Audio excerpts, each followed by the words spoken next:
Ուկրաինան եւ Ֆրանսիան պաշտպանական ոլորտում համագործակցության մտադրության մասին հռչակագիր են ստորագրել։ Փարիզի Վիլյա Կուբլե ավիաբազայում նախագահներ Վլադիմիր Զելենսկիի ու Էմանուել Մակրոնի ստորագրած փաստաթղթի համաձայն Կիևը Փարիզից կգնի 100 Ռաֆալ կործանիչներ, իրենց սպառազինությամբ, նաեւ հակաօդային պաշտպանության համակարգեր եւ անօդաչուներ։ Սա կլինի աշխարհում հակաօդային պաշտպանության ամենամեծ համակարգը։ Ռաֆալ ինքնաթիռի եւ երկու երկրների դրոշների ֆոնին հռչակագրի ստորագրումից հետո լրագրողներին ասել է Զելենսկին։ Մակրոնն էլ անդրադառնալով 10 տարով համագործակցության կնքմանը սոցցանցում գրել է, որ սա հիանալի օր է։ Signing of letters of intent on natural gas sales agreement. Երեկ էլ Ուկրաինան Հունաստանի հետ պայմանավորվել էր ձմռան ընթացքում այս երկրից բնական գազ ներկրելու շուրջ։ Մտադրությունների մասին փաստաթղթի ստորագրումից հետո Հունաստանի վարչապետի հետ ասուլիսին Զելենսկին ասել է, որ Ուկրաինան այս նպատակով մոտ 2 միլիարդ եվրո կհատկացնի։ Նրա խոսքով Հունաստանն Ուկրաինայի համար կդառնա գազի ներկրման նոր աղբյուր, որը կօգնի փոխհատուցել ուկրաինական արտադրության կորուստները, որ առաջացել են ռուսական հարվածների հետևանքով։ Հունաստանի վարչապետ Կիրիակոս Միցոտակիսն իր հերթին ասել է, որ սա Ուկրաինային ուղիղ հասանելիություն կտա էներգակիրների դիվերսիֆիկացված եւ հուսալի աղբյուրների։ Եվ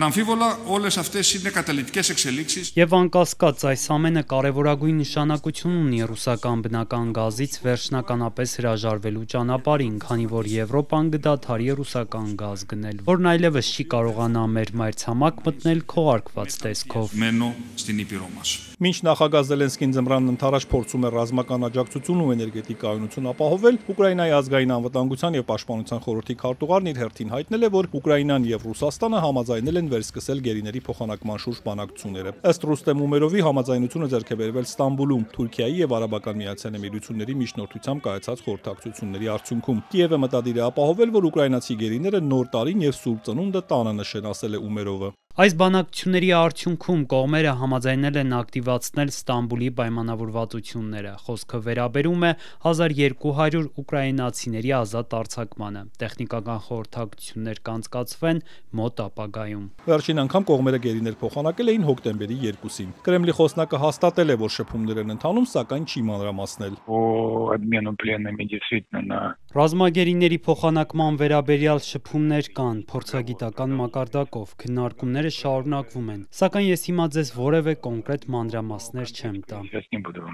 Իսկ Միացյալ Նահանգներում որոշ զարգացումներ կան Ռուսաստանի նկատմամբ պատժամիջոցների հարցում նախագահ Դոնալդ Թրամփը հայտարարել է, որ պատրաստ է աջակցել սենատոր Լինսի Գրեհեմի օրինագծին, որը պատժամիջոցներ է նախատեսում Ռուսաստանի հետ առևտուր անող երկրների նկատմամբ, որպեսզի ստիպի Մոսկվային դադարեցնել Ուկրաինայում արդեն 4-րդ տարին ընթացող արյունալի պատերազմը։ Ինչպես գիտեք, ես եմ դա առաջարկել, որպեսզի Ռուսաստանի հետ գործարք կնքող ցանկացած երկիր շատ խիստ պատժամիջոցների ենթարկվի։ Հնարավոր է, որ Իրանին ևս ավելացնենք այդ ցանկում։ Սենատի մեծամասնության առաջնորդ Ջոն Թունը հոկտեմբերին հայտարարել էր, որ պատրաստ է քվեարկության դնել Գրեհեմի օրինագիծը։ Այն նախատեսում է մինչև 500% մաքսատուրք սահմանել այն երկրներից ներմուծվող ապրանքների վրա, որոնք առևտուր են անում Ռուսաստանի հետ։